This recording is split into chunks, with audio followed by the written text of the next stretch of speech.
mga kababayan, mga kaibigan na nararating ng pamamahayag na ito ng Iglesia ng Diyos na Buhay kay Kristo Jesus. Kapayapanawa ang sumating lahat at ang hiwa po ng karunungan at kaalamang ating pagkasama-samahan sa araw na ito ay mayroong ganitong pahayag at inyong pakinggan. Ang mga lingkod ng Diyos sa Iglesia ng Diyos sa Buhay ang may natatanging kayamanan na ipinatitipon ni Kristo ayon sa Biblia.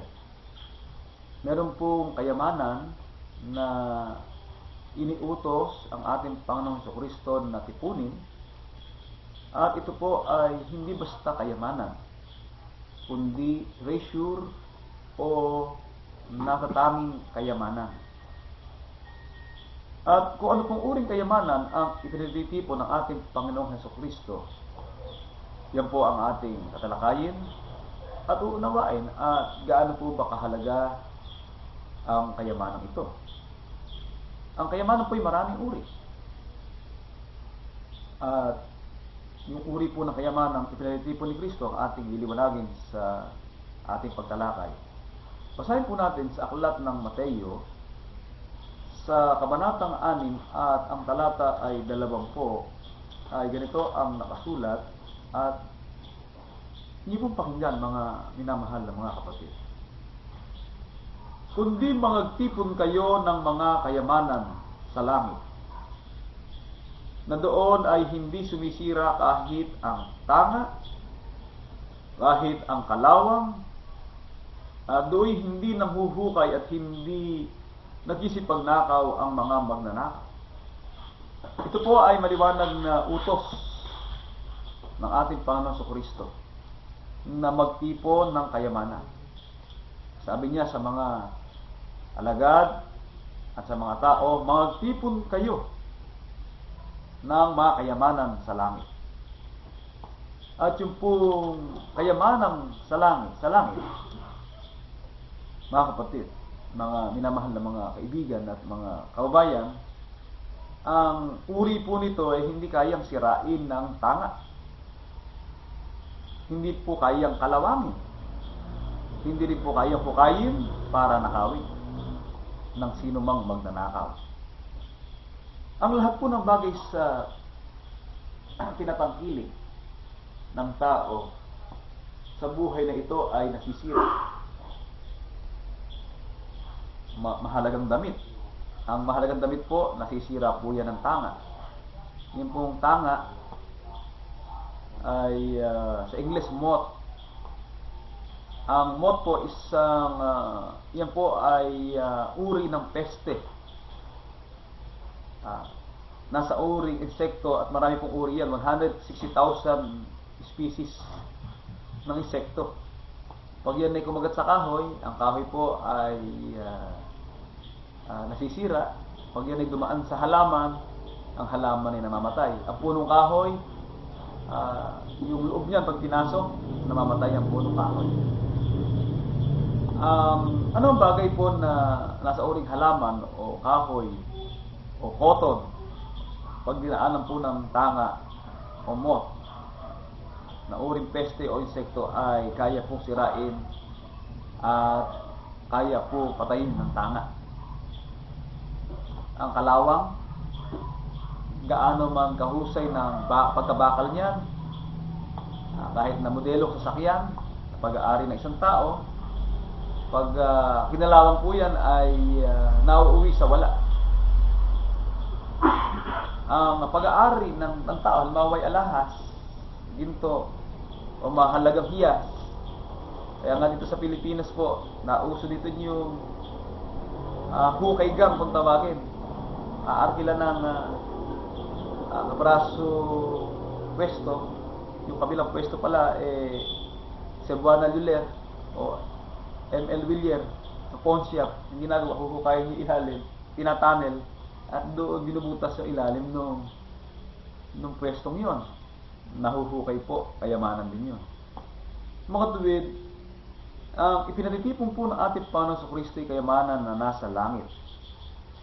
Sapagkat ito pong kayamanang nasa langit, mga kapatid, yan po ang kayamanan na ang iyong buhay ay magkakaroon ng ganap na katiwasayan dahil po sa karunungan at unawang mula sa ating Panginoong Diyos. Dito po sa aklat ng Kolosas, sa kabanatang 2 at ang talata ay 2, pakinggan po natin at ganito ang nakasulat.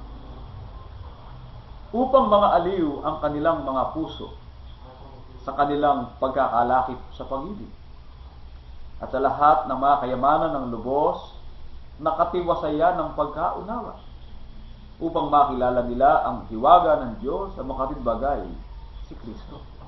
Ang tunay pong kayamanan ay kung paano makararanas ka ng kaaliwan ng iyong puso sa pamagitan po ng pagkakalakip sa pag-ibig, ng kayamanan ng lubos na katiwasayan ng pagkaunawa. Ang mga kayamanan po sa lupa ay hindi po nakadarama ng lubos na kaaliwan. At napatunayan po sa tinatawag na kasaysayan ng yamang taglay ng tao. Kung tawagin po nila yan sa ating panahon tinatawag na kapitalismo. Yung mga kapitalist na panugo po yung history nila Rockefeller, nila Vanderbilt, nila Carnegie. Mapapansin mo na sa Amerika, yung panahon ng kanilang industrial, yung panahon ng kanilang pagunlad, talagang nagbabagsakan ng mayayaman. Ang mayayaman, ang gusto niya, yung mamonopolyo niya ang yaman ng iba, at siya po ang maghari. Pero pagdating na araw, siya bumabagsak, at meron namang mas malakas na lilitaw. Ganun po ang nangyari. At dahil po sa kayamanan, yan po ang sentro ng corruption, sentro ng gulo, sentro ng paghihirap ng tao. Sa ating pong panahon, ang sasabi po ng pagsusuri, ang humahawak po ng tinatawag world's wealth ay 1% lang ng tao sa buong daigdig. 1%. At malaking porsyento diyan ay ang malawak na kahirapan ng tao. Sa kabila po na meron tinatawag na middleman o tinatawag na middle person, na kung saan ay may hanap buhay, nakararaos, mayroong pensyon, pero kung hindi magtatrabaho, hindi naman po mabubuhay. Kaya ang daigdig po ay daigdig ng kaguluhan dahil po sa pagnanais ng mga elite o tinatawag na makapangyarihan na lalo pang magkamal ng kayamanan. Kaya ang mga Kristiyano ay tinuruan ng ating Panginoong Kristo na magkaroon ng panatag na kalagayan, at ang panatag na kalagayan ay ang pagkataglay ng tinatawag na kaaliwan. Maaliw po tayo dun sa kayamanan na mula sa Diyos. Ano po yung kayamanan mula sa Diyos? Yun po ang kaparatagan natin o lubos na katiwasayan ng pagkaunawa. Alin po yung dapat nating maunawa, mga kapatid? Na siyang ikapapanatag ng ating buhay. Na siyang ikapagdudulot natin ng kaaliwan sa buhay. Sa aklat ng Awit 14, talatang 2, ganito po ang ating dapat masiguro mga kapatid. Tinutunghan ng Panginoon ang mga anak ng mga tao mula sa langit, upang tingnan kung may sino mang nakakaunawa na hinahanap ng Diyos. Alin po yung unawa na dapat na yumaman ang isang kapatid? Yung pong unawang hinahanap ng Diyos na dapat makita sa tao.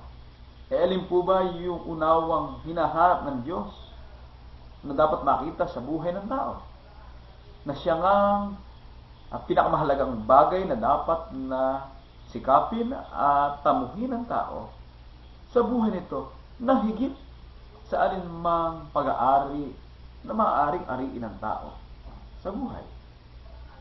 Dito po sa Aklat ng Kawikaan, Kabanatang 4, at ang talata ay 7, ay ganito ang ating matitiyak, mga minamahal na mga kapatid at mga minamahal na mga kaibigan. Karunungan ay pinakapangulong bagay.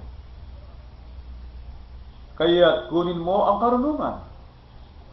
Oo, sa lahat mong kukunin ay kunin mo ang unawa. Ang karunungan po ay pinakapangulong bagay, kaya kinakailangang kunin ng tao ang unawa o karunungan. Bakit po nasa karunungan at unawa nakasalalay ang pinakamahalagang bagay o pinakamahalagang kayamanan na dapat tamuhin ng tao? Sa 7:4 na Aklat ng Kawikaan ay ganito ang nakasulat. Sabihin mo sa karunungan, ikaw ay aking kapatid na babae. At tawagin mong iyong kamag-anak na babae ang unawa. Mga kapatid, sapagat nasa karunungan po at unawa ang hiwaga. Alin pong hiwaga? Na dapat nating mapansin, yung pong hiwaga ng buhay na walang hanggan.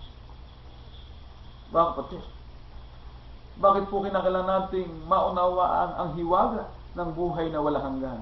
Sapagkat sa 4:13 po na Aklat ng Kawikaan ay ganito ang nakasulat. Hawakan mong mahigpit ang turo, huwag mong bitawan iyong ingatan, sapagkat siya ang iyong buhay.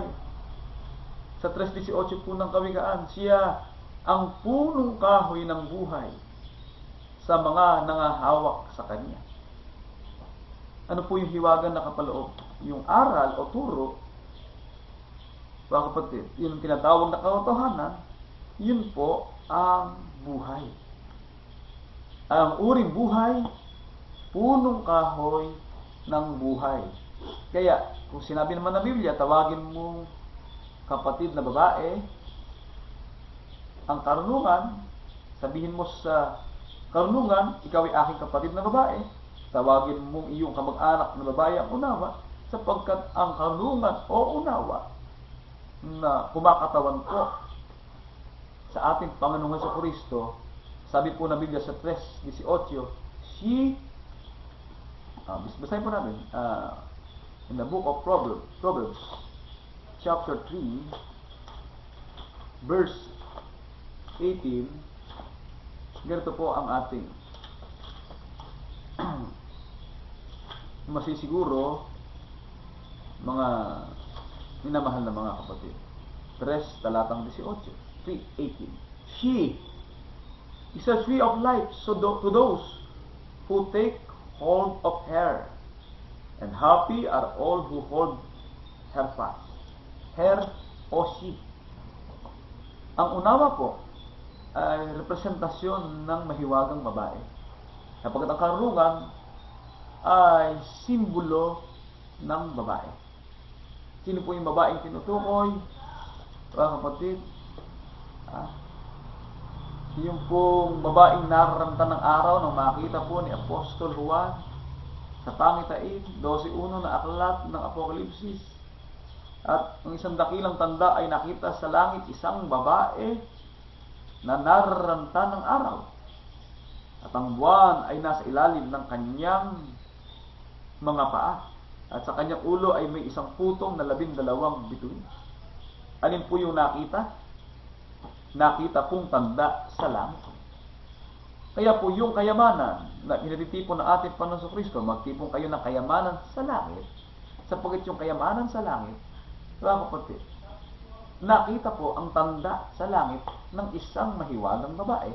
At yan po, mga kapatid, ay tumutukoy sa ating Panginoong Jesucristo. Hindi po si Kristo babae sa likas na kalagayan sa kanyang pagkakatawang tao. Pero ang simbolo ng babae, tawagin mong kapatid na babae ang karunungan, sapagkat ang kapatid na babae, iniingatan mo, ang kapatid na babae, minamahal mo, ang kapatid na babae, ipagtatanggol mo.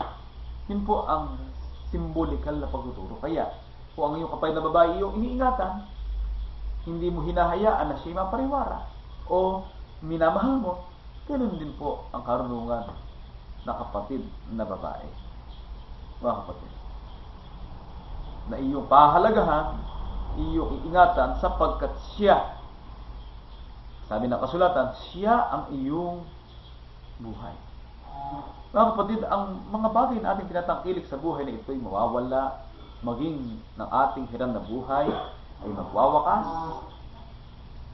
Ngunit ito pong kayamanang ipinagtitipon ng ating Panginoong Hesukristo na pinatutunayan ni Apostol Pablo sa mga lingkod ng Diyos. Doon po tayo dapat yumaman sa lahat ng panalita at sa lahat ng kaalaman. Sa aklat ng unang Korinto, kabanatang 1, talatang 5, ganito po ang nakasulat at atin pong pakinggan. Na kayo ay pinayaman sa Kanya sa lahat ng mga bagay, sa lahat ng pananalita, at sa lahat ng kaalaman. Mga kapatid, yan po ang pinatunayan ni Apostol Pablo na tayo po'y pinayaman ng Diyos sa lahat ng pananalita at sa lahat ng kaalaman. Bakit po napakahalaga yung kaalaman sa lahat ng pananalita? Anong uri pananalita? Mga kapatid, yung salita po ng Diyos na lumalabas sa bibig ng kanyang mga maangaral. Yung pong pananalita ukol sa tunay na pananampalataya. Yung pong kaalaman ukol sa tunay na kalagayan ng ating buhay. Halimbawa, pag-usapan po natin ng buhay sa buhay na ito. Ang buhay na ito, kaya hindi mo pwedeng asahan, wala pong makapangyarihang tao na yumaman na hindi namatay. Ang makatuwid, wala pong pinakadakilang tao na nabuhay na hindi bumagsak. Pumasok siya sa hukay, pero naiwan niya ang kanyang kayamanan. Ang kanyang kayamanan po'y pinag-agawan hanggang sa nawala. Hanggang sa naghahati-hati. Hanggang sa nanakaw, ng magnanakaw. Mga kapatid, naalala ko po yung isang palabas dun sa history na American history tungkol sa mga kapitalismo na tulad nila Vanderbilt. Ang ginawa niya, gusto niya makuha lahat ng stocks ng mga kalaban niya, kumpanya sa tren. Anong nangyari po, naloko siya sa stocks, nadaya yung kanyang stocks. Binili niya ng binili, nung pala parang tawagin po ay sa stock exchange nung araw, yung po illegal transaction. Bumagsak yung stocks. Laking kayamanan ang nawala sa kanya. Kapatid, nagkakaroon tinatawag na bubble sa tinatawag na economy. At nangyayari po sa ating panahon. Yung Lehman Brothers, napakalaking financial institution niya, bumagsak. At kung sabihin po yan ay conspiracy, ay ang ginagawa po, dito sa NBC, nangyayari yan. Isang matalinong tao, katayo ng bangko. Yung bangko ngayon, iuutang sa gobyerno. Kasi sa gobyerno po, pag ikaw ay umutang sa bangko at sa lending institution, mahigit 30%. Pero ang mga bangko, pautangin lang ng gobyerno 5%. Ang ginagawa nila, iutang nila iutang sila sa bangko, yung gobyerno, yung bangko utang sa gobyerno, magkakaroon ngayon ng pondo ang bangko. Pagtapos, yung mga board of director naman, sila naman ang uutang sa bangko at dadalhin nila sa iba't ibang investment. Sa bandang huli, bumabagsak yung bangko dahil sa ninakaw ng mga namumunong direktor dun sa tinatawag na bangko niya. Marami pong katiwalian sa corporate world. At nangyayari po, hindi lang sa ating bansa, kundi sa tinatawag na kalakaran sa buong daigdig. Yan ay agawan ng kapangyarihan o tinatawag na kayamanan. Sa huli po, nawawala din. Pero ang sinasabi ng mga apostol na tayo pinayaman ng Diyos sa lahat ng karunungan at kaalaman, mga kapatid, yung kaalaman pang Diyos. Gaya nga po, halimbawa ng buhay. Ano ang buhay pagkatapos na ang tao ay mamatay? Sa mayayaman, hindi nila naintindihan yan. Pero sa atin po, sinampalatayanan natin kung paano si Kristi namatay ay muling nabuhay. Sumasampalataya tayo na merong pagkabuhay na muli. Sumasampalataya tayo na merong afterlife. Pero hindi pa agad-agad sapagkat mangyayari pala sa pagbabalik ng ating Panginoong Jesucristo. Sumasampalataya tayo na ang daigdig ay magwawakas sa isang panahon. Tayo po ay mabubuhay sa loob ng isang araw o sa loob ng 1,000 taon sa pagbabalik ng ating Panginoong Jesucristo. Sumasampalataya tayo na pagkatapos ng ating Panginoong Jesucristo at kasama ang kanyang mga hinirang ay maghari sa loob ng 1,000 taon sa tinatawag na kampamento ng mga banal dito pa rin po sa lupa. Isang dako na nireserba ng Diyos para tayo mabuhay sa isang bagong kalagayan. At pagkatapos po ng 1,000 taon, tayo po ililipat sa bagong Jerusalem na bumabang mula sa langit, buhat sa Diyos. At pagkatapos po tayo mailipat, ang lupa ay tatakas. Wala sa kanyang sariling orbit at hindi na masumpungan ang kanyang dakong kalalagyan. Ngunit naganap na rin po ang pagtatak bago tumakas ang lupa. Mawala sa orbit, naganap na rin po ang pagkabuhay na maguli sa mga masama pagkatapos ng 1,000 years. At pagkatapos po nun ay ibubulid naman sa dagat-dagat ng apoy. Sumasampalataya po tayo sa mga anghel. Sumasampalataya po tayo sa kapangyarihan ng mga espiritu na naglilingkod sa harapan ng ating Panginoong Diyos, na siyang gumagawa po ng mga bagay na hindi kaya ipaliwanag ng siyensya o ng mga bagay na karaniwang naaabot ng karunungan ng tao. Mga kapatid, yan po ang kaalaman at unawang mula sa Diyos. Kaya si Apostol Pablo, kinakailangan ay pinaunawa po sa atin na tayo po'y maging marunong sa kalooban ng Diyos. 5:17 po na aklat ng Efeso. Pakinggan natin at ganito ang nakasulat. Kaya huwag kayong maging mga mangmang, kundi unawain ninyo kung ano ang kalooban ng Panginoon. Ano po ba ang kalooban ng Diyos? Ang kalooban po ng Diyos o will of God, mga kapatid, ay sundin ang kanyang kalooban. Kaya yung tatawag na will of God, submission to the will of God, mga kapatid, sa Arab po yan yung tinatawag na Islam. Kaya kinakailangan maging tunay na Islamika, mga kapatid. Christian Islamic. Bakit? Maka-Kristiyanong Islam. Bakit? Yung sapagkat ang isabi ng Islam, submission to the will of God. Ano po ang will of God? Pag ikaw ay sinampal sa kanan, ibigay mo ang iyong kaliwa. Ang will of God, basahin po natin. Ito po Kaya yung will of God, wala pong tinatawag na holy war o jihad. Wala rin po pagganti ng masama sa masamang ginawa sa iyo. Yan po ang tinatawag na tunay na Islam. Tunay na kalooban ng Panginoong Diyos. Basahin po natin, mga kapatid. Ito po ang kalooban ng Diyos tungkol sa katayuan natin, kalooban ng Diyos. Ito po ang nakasulat. At siyamang may mga kaloob na nagkakaiba-iba. Ito po ang kalooban ng Diyos. Ano po? Ang pag-ibig ay maging walang pagpapaimbabaw. Kapuotan ninyo ang masama, makisanib kayo sa mabuti. Sa pag-ibig sa mga kapatid ay magmahalan kayo. Sa kapurihan ay pagpauna ng isa't isa ang iba.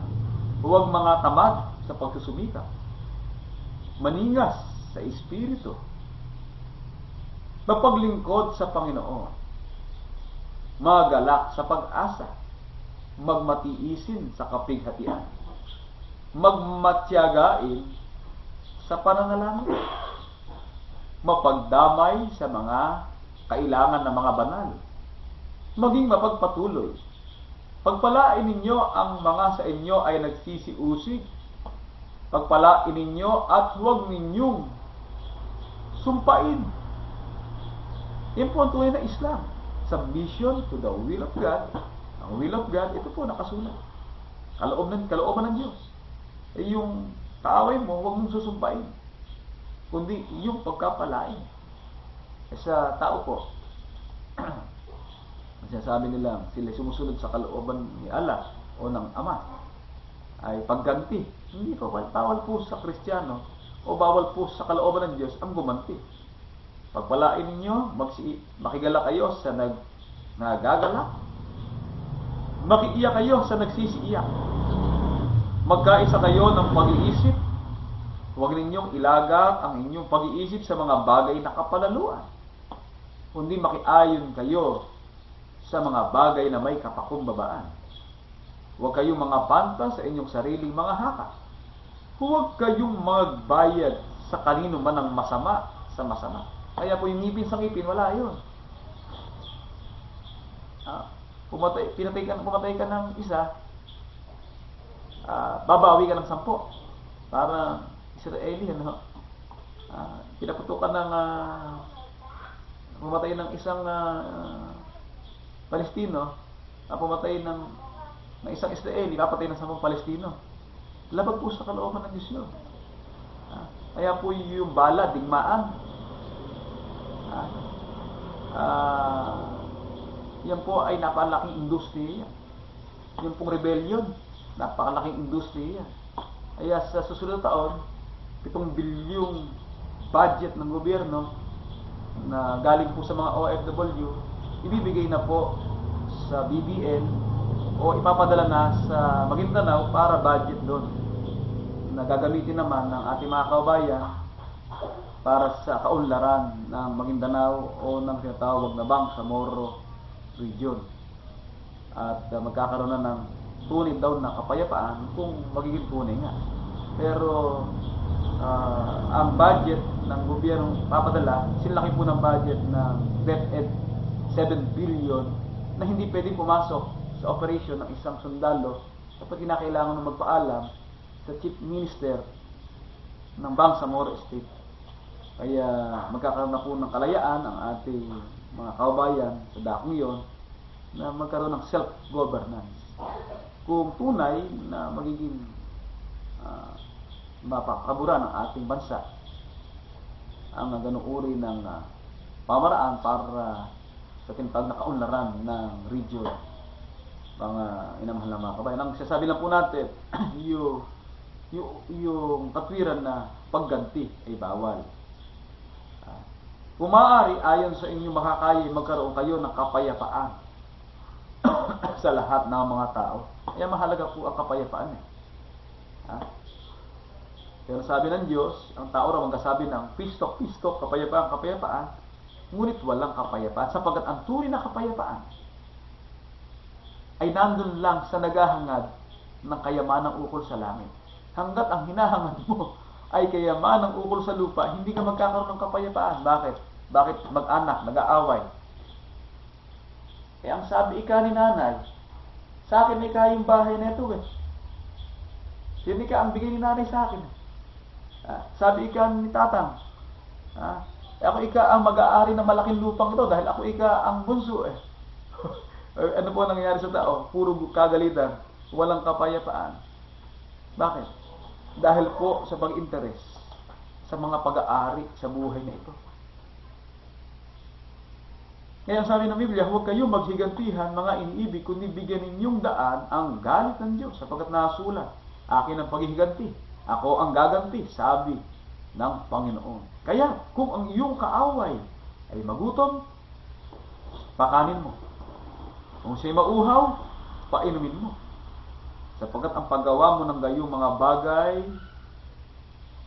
ang mga baga ng apoy ay ibubuntun mo sa kanyang ulo. Mga kapatid, yan po ang will of God.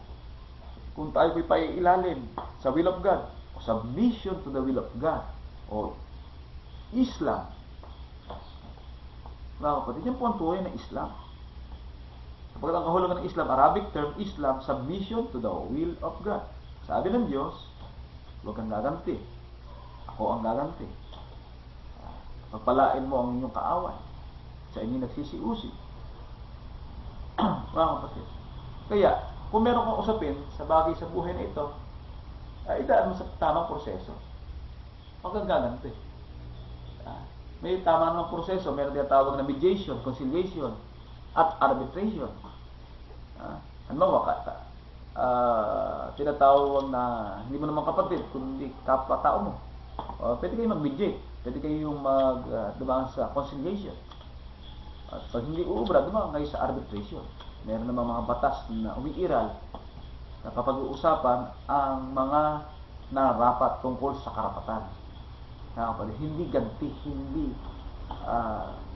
tinatawag na paglaban o tinatawag na benggansa. Ngayon, ano pong katunayan na itong kalooban ng Diyos, unawain niyo ang kalooban ng Diyos? Ito po ang kaunawaan sa lahat ng mga bagay. Kalamang Timoteo 2, talatang 7. Pakinggan po natin at ganito po ang nakasulat, mga kapatid. Isipin mo ang sinasabi ko sapagkat bibigyan ka ng Panginoon ng pagkaunawa sa lahat ng mga bagay. Ano po ang unawang mula sa Diyos? Lahat ng mga bagay. Magsabi po tayo ng bagay na hindi sasagutin ng unawa.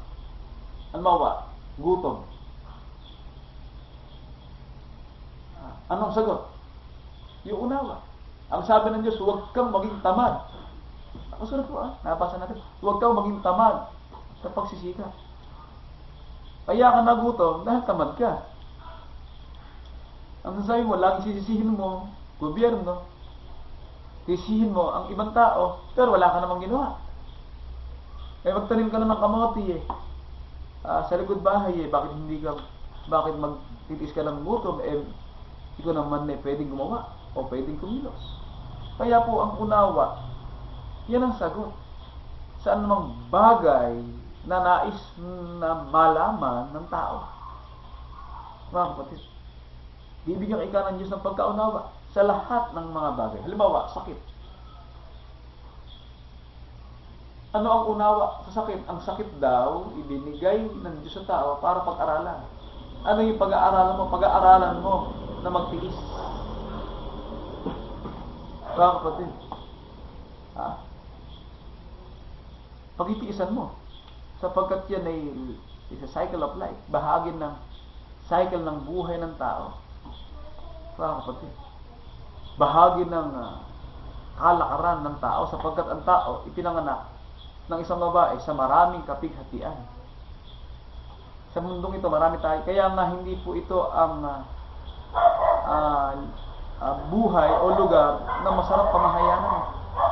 Kaya nga may pangako ang Diyos na bagong lupain na tinatahanan ng katwiran, ng tinatahanan ng kapayapaan na wala ng gulo, sapagkat yun po ang damo o lugar na ipamamana ng Diyos. Kaya sa magitan ng pinayaman daw sa lahat ng panalita at karunungan, sino po ang pangunahing pinagkalooban ng Diyos ng kaalaman tungkol sa hiwaga ng kaalaman at unawa? 4:11 po na aklat ng Marcos. Pakinggan po natin at ganito ang nakasulat, mga kapatid. At sinabi niya sa kanila, sa inyo ay ipinagkaloob ang makaalam ng hiwaga ng kaharian ng Diyos. Dadapot sa kanilang nangas sa labas ang lahat ng mga bagay ay ginagawa sa pamamagitan ng talinhaga. Ipinagkaloob sa mga mangangaral ang makaalam ng hiwaga ng kaharian ng Diyos. Ano po yung hiwaga ng kaharian ng Diyos? Hindi ka makararating sa langit kung hindi ka papasok sa kaharian ng Diyos dito sa lupa. Kasi po, ang pagpasok sa langit may hagdan, may pintuan. Kaya nga sabi ng ni Jacob sa kanyang pangitain tungkol sa kanyang paglalakbay sa dako na kanyang patutunguhan, na ang pintuan po ng langit ay ang kaharian ng Diyos. Mga kapatid, At siya'y natakot at kanyang sinabi, kakilakilabot na dako ito. Ito'y hindi iba,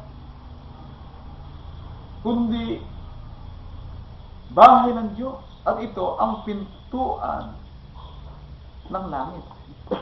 Hiwaga po yun. May pintuan ng langit. Ang pintuan ng langit narito sa lupa. At yung pintuan ng langit, ang ibig sabihin, hindi ka makararating sa kaharian ng langit, sa kaharian ipamamana ng Diyos kung hindi ka papasok dito sa kaharian dito sa lupa, na siyang ang pintuan patungong langit. At yan po ang bahay ng Diyos. Ang bahay po ng Diyos, yan po ang dako o lugar na doon tinawag ang tao, ang mga apostol, ang mga lingkod. Yan po ang iglesia ng Diyos sa buhay. 3:15 po ng aklat ng unang Timoteo, ngunit ako'y magluwat ng mahabang panahon, sabi po ng Biblia, upang malaman mo kung paano ang dapat sa mga tao na ugaliin nila sa bahay ng Diyos, na siyang iglesia ng Diyos sa buhay, at haligi at suhay ng katotohanan. Kaya ang bahay po ng Diyos dapat maunawa, dapat malaman ng tao. Pag hindi mo nalaman, ano mangyayari sa iyo? Hindi ka makararating sa kapayapaan, sapagkat sabi ng Biblia, mga kapatid, unawain ninyo kung ano ang kalooban ng Diyos.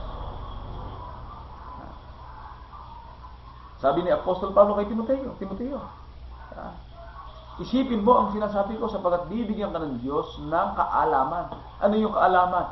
Sabi ni Apostol Pablo kay Timoteo, dapat malaman ng mga tao na dapat nilang ugaliin. Kaya yung ugali na binanggit po natin kanina sa aklat ng Roma, na mga talata ng Biblia, yan po ang kalooban ng Diyos, mga kaugalian o tinatawag na virtues na dapat na ipamuhay ng tao, sapagkat po ang tao po ay magiging Islam o susunod sa kalooban ng Diyos o pailalim sa kalooban ng Diyos, mga kapatid, ay siya po'y makararating sa kaharian ng Diyos patungo sa ipagkatamo ng buhay na wala hanggan. At yan po ang mga mangaral na pangunahin na nakakilala na pinagkalooban ng Diyos ng karunungan at unawa. Isaiah 56:10 hanggang 11. Yung nasa labas po ng kaharian, sabi po ng Biblia, Isaiah 56. Kaya meron pong distinction may nasa loob, merong nasa labas. 56:10 hanggang 11. Ang kanyang mga bantay ay mga bulag. Silang lahat ay walang kaalaman. Silang lahat ay mga piping aso. Sila hindi makatahol, mapanaginipin, mapaghiga, maibigin sa pag-idlip. Oo, ang mga aso ay matatakaw. Sila kailanman ay walang kabusugan. Ang mga ito ay mga pastor na hindi nakakaunawa. Sila ay nagsilikong lahat sa kanilang sariling daan na mula sa lahat ng dako. Bawat isa'y sa kanyang pakinabang. Kaya po yung mga pastor na walang unawa, bawat isa raw sa kanilang pakinabang, mga kapatid, saan po naroon yun? Yung mga pastor na yun. Ang sabi na Biblia na nga sa labas ang mga aso. May talatang ganun. Nasa labas daw ang mga aso. Labas ng kaharian. Sapagkat silang lahat daw mula sa lahat ng dako. Gumawa sila ng kanilang sariling daan. Ano po yung sariling daan? Ang sabi ng ating Panginoon Kristo, ako ang daan, ang katotohanan at ang buhay. Ang sabi ng ating Panginoon, ako ang pintuan. Ang sino man tao pumasok sa akin, siya'y maliligtas. Si Kristo ang pintuan sa bahay ng Diyos. Tinanggihan mo ang bahay, hindi mo tinanggap ang bahay ng Diyos, binaliwala mo yung iglesia ng Diyos sa buhay, hindi ka nakarating dun sa katotohanan, hindi ka nakarating sa pagtitipon ng kayamanan. Kaya ganyan po kahalaga ang iglesia ng Diyos sa buhay. Dito po sa bansang Pilipinas, bawat dako ng lupain ng daigdig, ang Diyos po ay tumawag at nagtalaga ng kanyang mga mangaraan. At itinaguyod ang pananampalataya sa tunay na Islam, sa tunay na pagkapasakop o submit to the will of God. Nataglay ang tunay na kapayapaan, mga kapatid, sa pamamagitan ng pagkatuto sa lahat ng karunungan at kaalaman. Sapagkat ang kinapos ng karunungan sa kabila na nagpapakilala ng dunong, ngunit hindi po nakarating sa pagkaunawa. Roma 1:22, huling talata po ng ating pag-aaral, ganito po ang nakasulat. Ang mga nagmamarunong ay naging mga mangmang. Sa kabila po ng pag-aayos na pagmamarunong, ngunit hindi po naging marunong sa kalooban ng Diyos. Naging mga mangmang. Ang mga digmaan na ating nakikita, ang malawak. Sabi nga ng Biblia, ang masama raw, nakita ko ikaw masama sa malaking kapangyarihan. Kaya kung ikaw pumasok sa malaking kapangyarihan, sa malawak na samahan, nasa uri ka mangmang. Nasa uri na hindi sa Diyos. Mga kapatid, yan po ang paksang diwa na ating tinalakay. Yung patuloy po natin ang mabuting pag-uugali, ang matuwid na paraan ng pamumuhay, dapat malaman ng mga tao na dapat nila ugaliin sa bahay ng Diyos. Magtipon po tayo ng kayamanan sa langit na tumatagal hanggang sa buhay na walang hanggan. Sa pagkaturo po ng mga Apostol Pablo, ibinukod po niya yung kayamanan sa lupa at kayamanan sa langit. Kapatid. At sa pagbubukod po ng kayamanan sa lupa at kayamanan sa langit, maging karapat-dapat ka lang sa Diyos pag ipinaglingkod mo ang iyong tinatangkilik o mga pag-aari na meron ka dito sa lupa para sa gawain ng Panginoon. Yan po ang paliwanag niya sa mayayaman Sa 6:17, yan lang po ang pag-asa ng may kaya o ng may mga pag-aari sa buhay na ito. 6:16, na aklat ng unang Timoteo, na siya lamang ang mayayaman. 6:17, ang mayayaman sa sanlibutan ito'y pagbilinan mo, na huwag magsipagmataas ng pag-iisip. Huwag umasa sa mga kayamanang di nananatili, kundi sa Diyos na siya nag-ibigay sa ating sagana ng lahat ng mga bagay upang ating ikagalak. Na sila'y magsigawa ng mabuti, na sila'y magsiyaman sa mabuting gawa, na sila'y maging handa sa pamimigay, maibigin sa pamamahagi na mga tipon. Alin po titipunin? Sa kanilang sarili ng isang mabuting kinasasaligan para sa panahong darating, upang sila'y makapanangan sa buhay na tuloy na buhay. Yan po ang pag-asa ng mayayaman. Upang sila daw ay magtipon ng isang mabuting kinasasaligan para sa mabuting kinasasaligan para sa buhay na darating. Ngayon, meron po akong kilalang mayayaman sa buhay na ito, pinamigay ang kalahati ng kanyang kayamanan. Ganda nung paliwanag sa Philippine Daily Inquirer. Go Kong Wei gives half of his wealth. Ang kalahati po ng kayamanan ni Go Kong Wei binigay po sa mahihirap. Pero niyo po ang paraan niyan po ay tax matter. Ang ginagawa po ng mayayaman dito sa Pilipinas at sa ibang bansa, kahit po sa Amerika, magkatayo po ng foundation. Rockefeller Foundation, Go Kong Wei Foundation, ABS-CBN Foundation, GMA Foundation. Sapagkat yun pong income ng kanilang kumpanya, bilyon-bilyon, ipapasok po sa foundation. At pagpasok po sa foundation, magiging tax exemption. Ngayon, yung kayamanan ipinasok sa foundation, yung portion nun, ibinibigay kunwari sa may hirap, pero hindi lang Ang ginagawa po ay ang mga mayaman nagbibigay pa rin sa foundation yon. Pero ang ginagawa po na iba, inilalabas sa other source or other funds. Pinapanel sa other funds. Kaya hindi po totoo yung sinasabi ng mayaman na ibinigay ang kanilang kayamanan sa mahihirap. Hindi po totoo yun. Kalahati ka ng kayamanan, ibinigay ni Go Kong Wei. Hindi, pinasok sa foundation at yung foundation naghahanap ng mga maliliit. Sa beneficiary, nagbibigay ng konting tulong, feeding program, pero yon strategy for tax exemption. Alam po yan ng mga CPA, mga auditor, kung paano ginagawa dyan. Kaya, pagpasok sa foundation, non-taxable ang foundation. Hindi nga naman sila pagbabayarin ng malaking tax. Kaya, pag tinignan po natin, sino ang list ng pinakamalaking taxpayer? Hindi si Lusyutan, hindi si Gokongwei, hindi mamayaman, hindi sila kasali sa pinakamalakas magbayad ng buwis. Sapagkat wala nga silang kayamanan ibinigay daw nila sa mahihirap Pero totoo nun, kalokohan po yun. Pero kay Kristo, magtipon ka ng kayamanan, tumatagal, hanggang sa buhay na wala hanggan. Sabihin, ipaglingkod mo ang iyong tinatangkilik sa paraan na kaya mo at alam mo. Yan po ang paraan lang ng pagtitipon ng kayamanan. Kaya tayo po, naghahanap buhay. Naghahanap buhay para sa ating pamilya, para sa ating pangailangan, para po sa iglesia. Sapagkat sumasampalataya tayo, nagagawin natin ang lahat para sa ikapagkakaroon ng kaluwalhatian at karangalan ng ating Panginoong Diyos. Sapagkat marami pong mabuting gawa. Sabi ng Biblia, ang paggawa ng mabuti at ang pag-aabuloy, huwag ninyong kailimutan.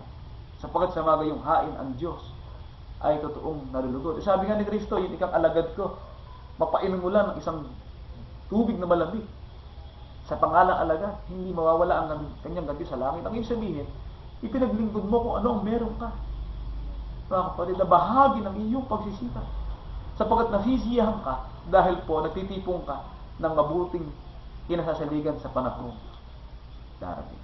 Nandito pa, mga kapatid at kapatid, panawa tumating lahat, nawa po'y palawin tayo ng Diyos sa lahat ng kayamanan, ng kardungan at pagkaunawa, upang magkaroon po tayo ng mapayapa at matiwasay na pamumuhay. Hanggang sa pagbabalik ng ating Panginoon, makapasok tayo sa banal na bayan, sapagkat nananatili tayo sa loob ng kanyang kahariang iglesia na sa buhay dito po sa lupa.